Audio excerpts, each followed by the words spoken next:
Bugün biz sizler menen жүрүм турум эреже боюнча экинчи сабакты өтөбүз. Өткөн сабакта дагы биз ушул темада сүйлөшкөнбүз.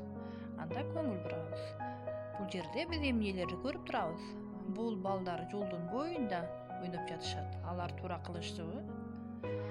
Светофор кызыл жанып турат. Бул кезде жолдон өтүүгө болобу? Кызыл жанганда жолдон эмне өтүш керек балдар? Эми светофор сары жанды. Бул учурда эмне кылышыбыз керек? Эсибизге салабыз. Светофор жашыл күйгөндө адам жолдон өтүп бара жатат. Ал туура кылдыбы? Демек туура экен. Андан кийин биз автобустун артынан чуркап бара жаткан баланы көрүп турабыз. Бул туура кылдыбы балдар? Эмне үчүн машина айдоочулар жана жөө адамдар жол эрежесин сактоого тийиш? Эреже сактабаган учурда эмне болот? Досторуң көп болушун кааласаң, орой сүйлөбө, мушташпа, балдарды түртпө, досторуң менен ар дайым саламдаш, улуу менен да, кичүү менен да достош. Эгер долгуңа таарынсаң, тезинен кайра жараш. Бул эрежелерди сактообуз керек. Балдар, бул сүрөттө эмнени көрүп турабыз? Жаныбыздагы адам менен маектешебиз. Кийинки сүрөттө кыз менен бала бул жерде эмне кылып жатат? Булардын жүрүм туруму боюнча дагы жаныбыздагы адамдар менен маектешебиз.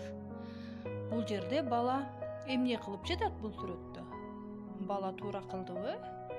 Маектешүүнү унутпагыла балдар. Сылык окуучу кандай болот?